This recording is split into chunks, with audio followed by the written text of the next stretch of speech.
नमस्कार साथियों, मैं सीमा यादव। उम्मीद करती हूँ आप सभी अच्छे होंगे। शुरू करती हूँ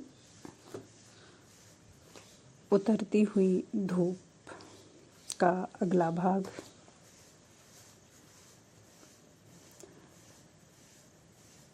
जब उसके इर्द गिर्द यहीं रहना है कि पति नहीं तो कोई और उसकी चौकीदारी करने वाला कोई ना कोई तो उसके साथ है ही, और मुझे किनारे धकेल दिया जाता है। सोचे कि वह है ही नहीं, जिंदा या मरा। उसे इसकी 6 दिन रातों वाली एक बात एकदम अच्छी नहीं लगी। उसके चेहरे से साफ जाहिर हो रहा था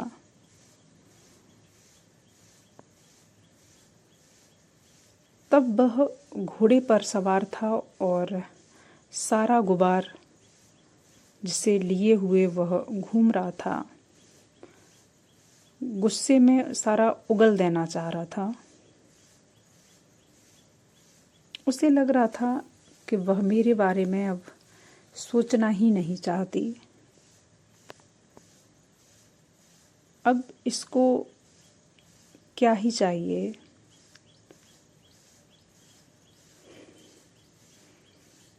फिर एक खोखली हंसी बाहर फेंककर वह अपनी ही सीट पर बैठ गया। उसने अपने पैर से उसके पैर को थोड़ा सा दबा दिया। सामने चंदू बाबू का वह एक टुकड़ा जो जमीन ढूंढ रहा था जहां वह स्वयं को बिठा सके। इसकी हंसी में थोड़ा बहुत साथ भी दे रहा था, क्योंकि अब तक बात की कोई नोक झोंक शुरू भी नहीं हुई थी।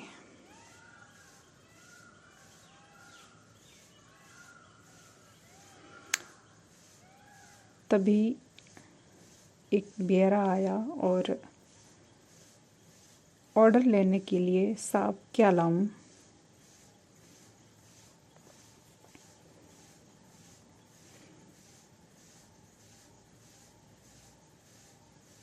मैंने ऑर्डर दे दिया। वह मेन्यू लेकर चला गया।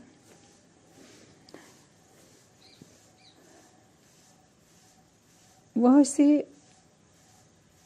तरेर कर देख रही थी कि इसने खाने में क्या क्या बोल दिया है। 10 साल बाद इसके जो कुछ होने की धारणा वह बना रही थी, उसमें नसैलची पियक्कड़ के गुण सबसे ऊपर बैठ रहे थे। नशे का कोई इलाज उसे समझ में नहीं आ रहा था। याद नहीं होगा, वरना शायद नींबू या अचार मंगा कर खिलाती। शायद उस स्थिति में वह बहुत ज़्यादा आत्मीय नहीं दिखाना चाहती थी।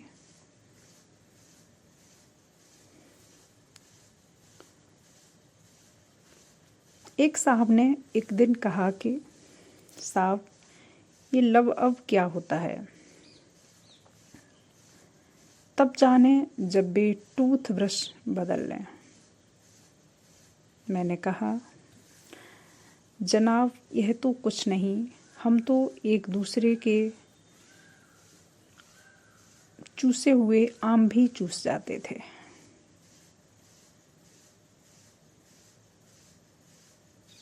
भाई साहब को शर्म आ गई। वह बड़ी कड़ी निगाहों से मेरी तरफ देख रही थी। उसे एक धक्का लगा।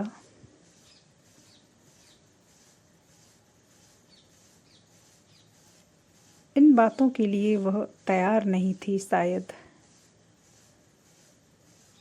अब वह अपनी गलती पर स्वयं को कोस भी रही थी, लेकिन यह पूरे होश में था शाम के अकेलेपन का बचा खुचा मैल उसने अल्कोहल से धो डाला था। अब वह वाकई नवाब था। वह मेरी न हो सकी, पति की हो, उसकी भी न हो, किसी की भी हो, इतना ही काफ़ी था कि वह थी, जो कभी सिर्फ मेरी ही हुआ करती थी।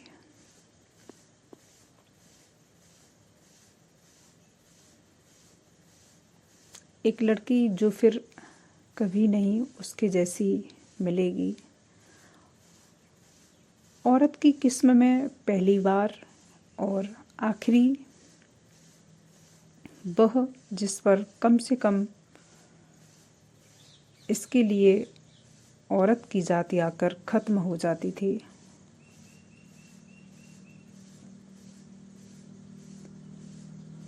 मैं उसे बेहद प्यार की नज़रों से देख रहा था। पूरी जिंदगी ऐसे ही उसे देखना भी चाह रहा था।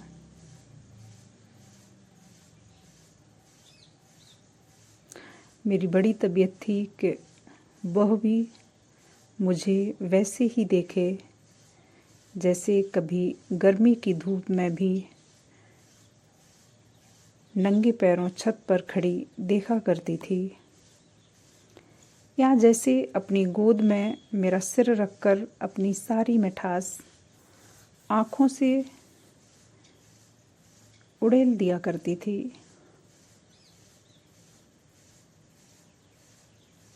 वह बिना संकोच ये सब कर जाया करती थी। मैं उसे निसंकोच देखे जा रहा था, मानो हम दोनों के अलावा वहाँ कोई है ही नहीं। वह बार बार पानी पानी हुए जा रही थी। उसका भाग्य के बेरा मेज पर प्लेटों की खड़खड़ाहट करने लगा। भाई साहब का खाना तो अलग ही था। उसने ही अपनी प्लेट में कुछ सैलेड वगैरह डाला और एक चपाती रख ली।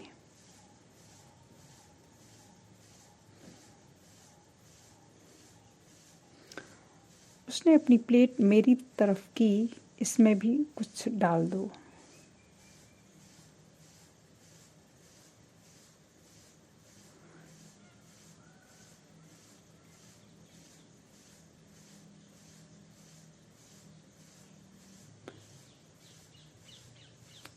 मैंने प्लेट उससे छीनकर जबरदस्ती सब कुछ थोड़ा थोड़ा परोस दिया। वह मुझे गुस्से से भी कुछ देख रही थी। क्या कहे कि हमेशा की तरह वह पहला कौर मुझे खिलाएगी। ये अब बहुत ज़्यादा हो जाएगा। शायद वह आत्महत्या की सोचने लग जाए। भाई साहब तो शर्म से पाताल पहुंच जाएंगे। पर मैंने एक बार नहीं दर्जनों बार सोचा था कि जब मिलने जाऊंगा तो हम अकेले खाना खाएंगे, ठीक पुराने दिनों की तरह, जैसे एक दूसरे को खिलाते थे, छेड़छाड़ करते थे। लेकिन वैसा कुछ भी नहीं था। उसकी ही माया थी कि शाम को एक ऐसे औपचारिक डिनर पर आकर लग जाना पड़ा जहाँ शालीनता सबसे पहले थी।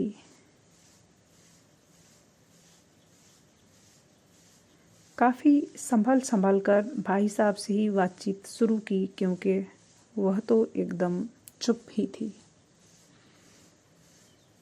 एक विवाहिता अपने पति से दूर रहकर बड़ी लाचार तस्वीर दिखाती है। इसे कह लीजिए संस्कार, या फिर हमारी भारतीय औरत बनी ही ऐसी है। लेकिन मैं कुछ कहना चाहूँगी।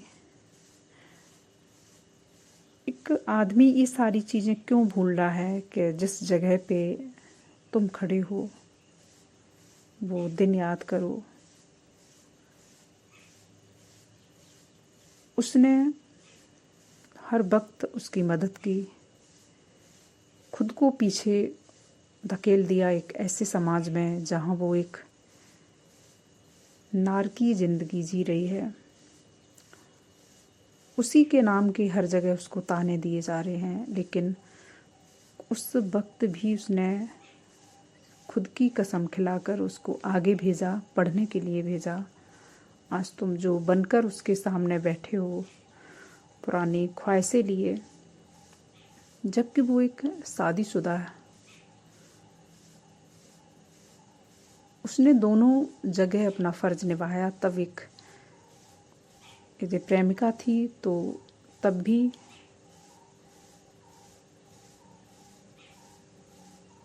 आपके लिए एकदम ईमानदार रही। अब वो अपने पति के लिए ईमानदार है।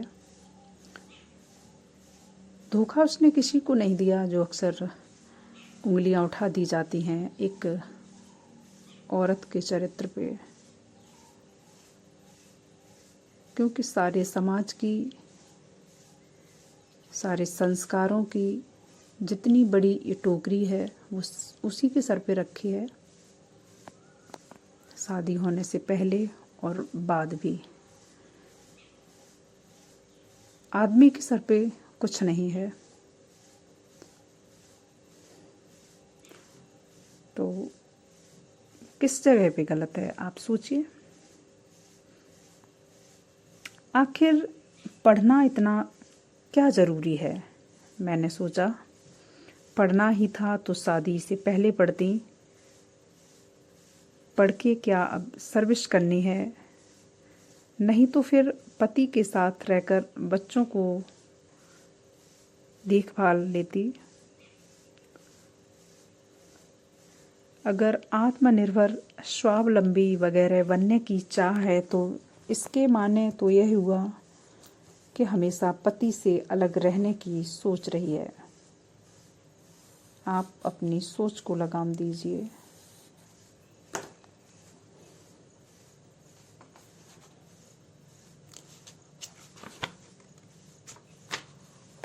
मैं आपसे बिल्कुल सहमत नहीं हूँ, लेकिन मैं कर क्या सकता हूँ।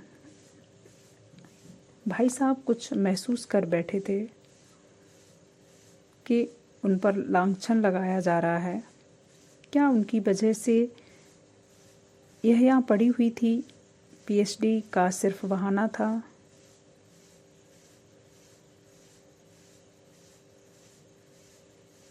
अब भी उसे इतना चाहता है कि उसे किसी और के साथ देखना मेरे बस में नहीं था। क्यों देवी जी, आप कुछ कहेंगी? जानते हो ये सब बातें जो तुम कह रहे हो मेरी सास मुझसे दर्जनों बार कह चुकी है।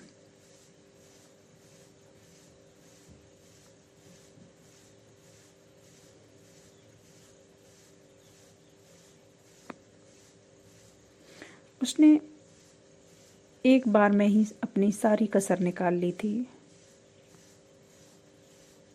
उसके एक जुमले ने हमें चारों खाने चित कर दिया। मुझे झटका लगा और निश्चय ही थोड़ी देर को उस लबालब आत्मविश्वास के बावजूद सकते में आ गया। उसने उस एक वाक्य में कितना कुछ कह डाला था। आखिर इन दोनों को या किसी को भी क्या अधिकार था उसे जो मेज़ पर आटे की तरह गूंथा जाए। वे कौन हैं यह सब सोचने वाले? यह उसके और उसके पति के बीच की चीज़ है, उनकी मर्जी। ये ज़बरदस्ती के शुभचिंतक अपने घर जाएं और अपनी बीवी बच्चों के बारे में सोचें।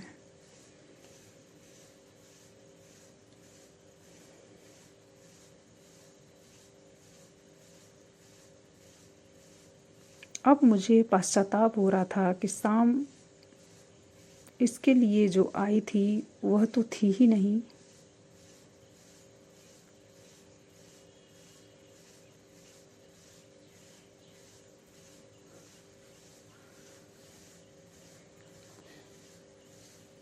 तुम आइसक्रीम खाओगी? खाना खत्म होने के बाद मैंने कहा।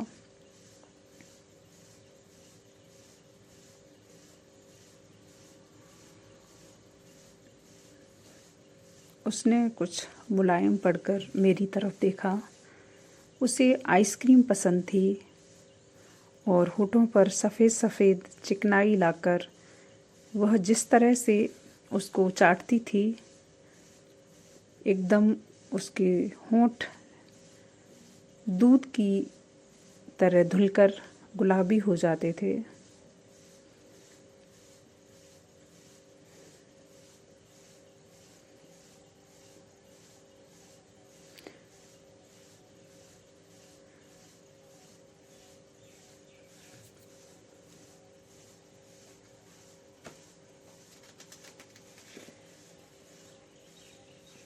मैं उन्हें बाहर छोड़ने आया। भाई साहब ने अपनी मोटर बाइक पर पहुंचकर उसका हैंडल संभाला।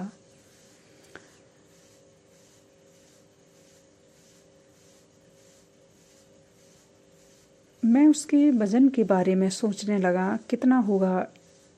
120 पाउंड, इससे तो ज़्यादा नहीं। पहले से थोड़ी सी मोटी ज़रूर है।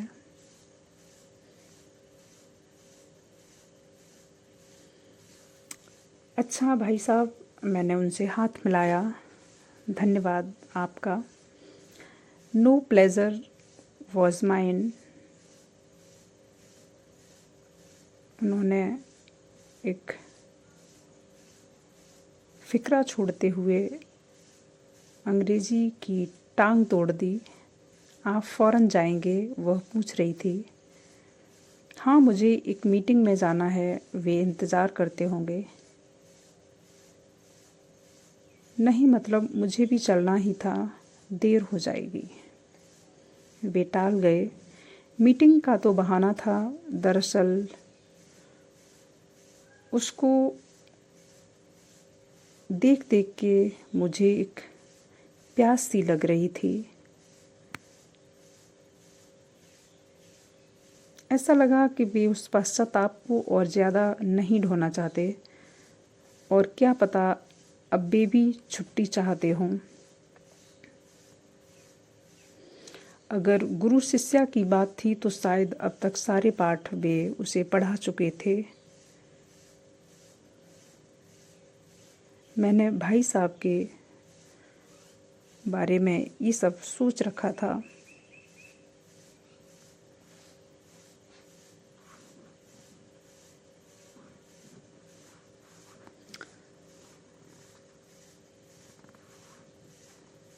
चलूँगी, उसने घड़ी को देखते हुए कहा। 11 बज गए हैं। अनिल जग गया होगा तो आफत मचाता होगा। थोड़ी देर बाद चली जाना, मैंने कहा।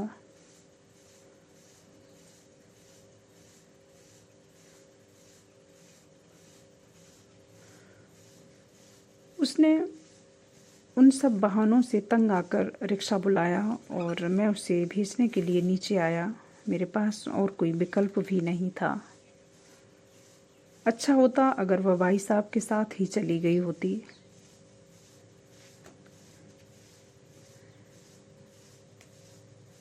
मैं बैठ गया।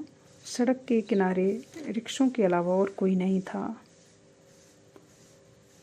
मैंने पूछा, बहुत नाराज़ हो?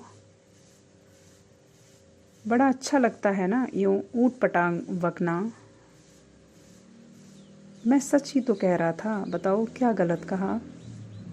अगर महसूस की गई बातें कहना गलत है तो ठीक है।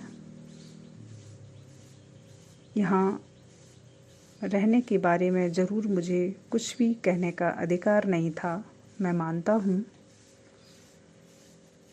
नहीं, यह नहीं। तुम अभी क्या जानो?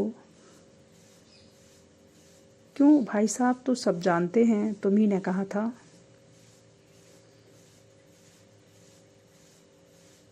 मैंने ये सब उन्हें नहीं बताया था।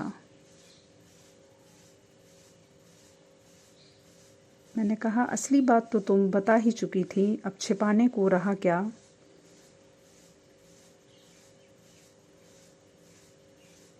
अब मुझे खोने से डर लगता है, तो जाओ शहर भर में ढिढोरा पीटाओ, आखिर शालीनता भी कोई चीज़ होती है।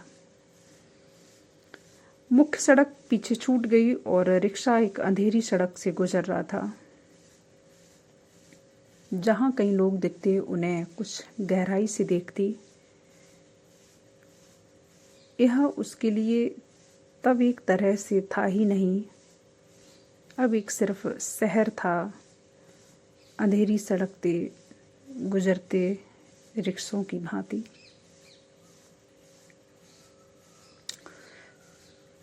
तुम्हारी सारी नाराज़गी मेरे पीने की वजह से है। दिखाना चाहते थे कि पीने भी लगा हूँ। दिखाना क्या, दिखाकर भी क्या ले लूँगा। ठीक है। उसने एक सांस में अपने गुस्सा या प्यार जाहिर किया। मुझे भी एक क्षण वो थोड़ी नरम पड़ती सी दिखी। अपना सर उसके कंधे पर मैंने रख दिया और उसके बालों की खुशबू, इलाहाबाद की रातें, सब कुछ कहीं न कहीं मुझे एकदम याद आ रहा था। अच्छा, ठीक से बैठो, ये सब अच्छा नहीं लगता। उसने एकदम मेरा सर झटक दिया। मैंने सोचा, उसे इतना डर किससे लग रहा है। कोई देख लेगा उसका, या फिर अब ये मेरे लिए कुछ बची ही नहीं।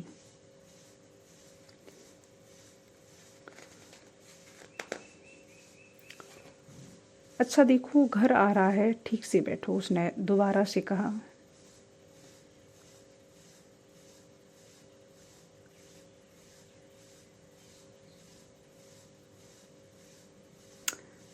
मैं उसके आगे रो रहा था, सुबक रहा था, पर पता नहीं वो कैसी पत्थर की मूर्ति बन गई थी। कल का देवता, आज का भिखारी मैं हो गया था। वह भी क्या करती, अगर कोई गड्ढा था तो उसे अब वह नहीं भर सकती थी। उसकी दिनचर्या में इतनी फुर्सत ही कहाँ थी। अब कई छोटे छोटे गड्ढे थे उसके सामने।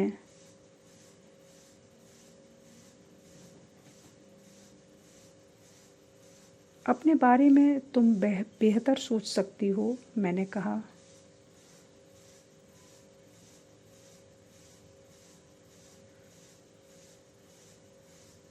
वह उतरकर बिना पीछे देखे चली गई। एक ईंट की गली में, शायद घर के पिछवाड़े की तरफ से गई। उसे थोड़ा तो किसी न किसी का डर था।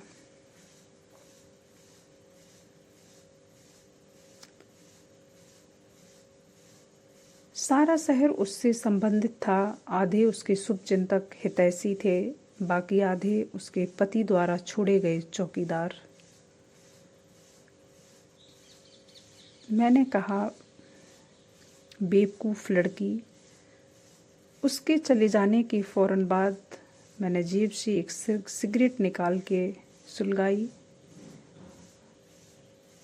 उसके सामने मैं पी नहीं सकता था, क्योंकि उसे ये सब पसंद नहीं था।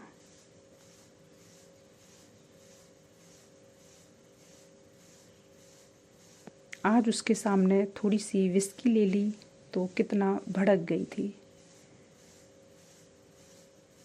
उसकी दुनिया चारों तरफ से भरी थी। यह भी किसी एक छोर पे था, फड़फड़ाता हुआ एक छोटा सा भुनगे की तरह कहीं से आकर बैठ गया, जो कल उड़ जाने वाला भी है। उसके लिए ये सब चीज़ें हमेशा रोज़ रहने वाली हैं।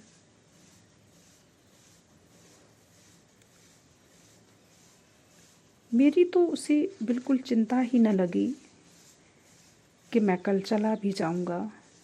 कुछ डरता हुआ ही कमरे में मैं घुसा। ऐसा लगा कि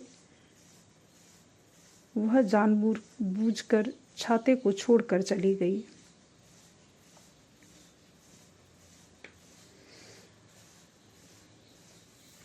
मुझे अपने कमरे में एक छत्ते जैसा दिखाई दिया जिसपे बहुत सारी बर्रियां बैठी हुई हों जो मुझे काटने को दौड़ रही। नींद भी नहीं आ रही थी। थोड़ी देर को झपकी आई, एकदम चादर उठाकर फेंक दिया।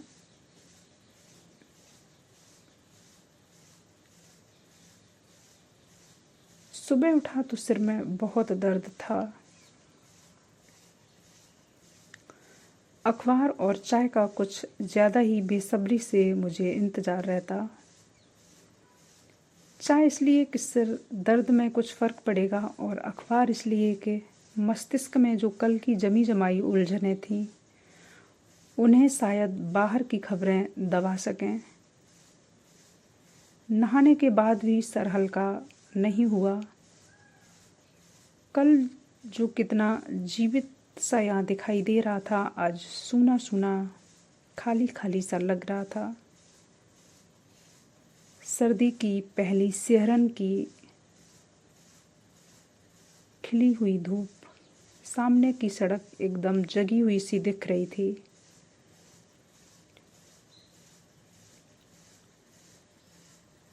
धूप में उतराती उन सारी वस्तुओं को यह कुछ रस्क से देख रहा था। उनमें सब में कोई लय थी, गति थी।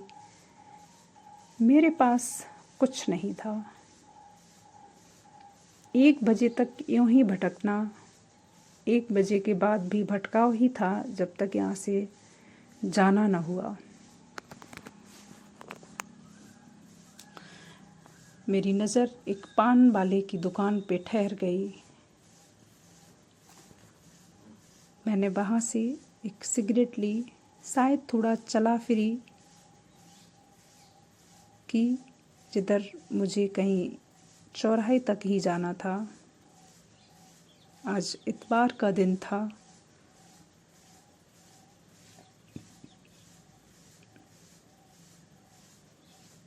चौराहे के पार बरामदे में एक काली एम्बेसडर कार अब भी खड़ी थी जिस पर काफ़ी धूल हो रखी थी।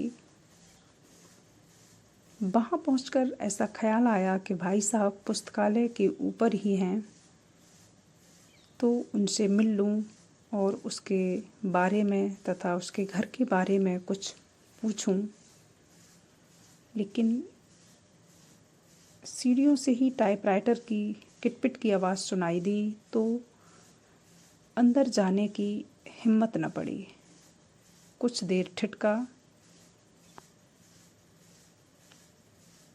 फिर सोचा कि मैं आ ही गया हूँ तो मिल लेता हूँ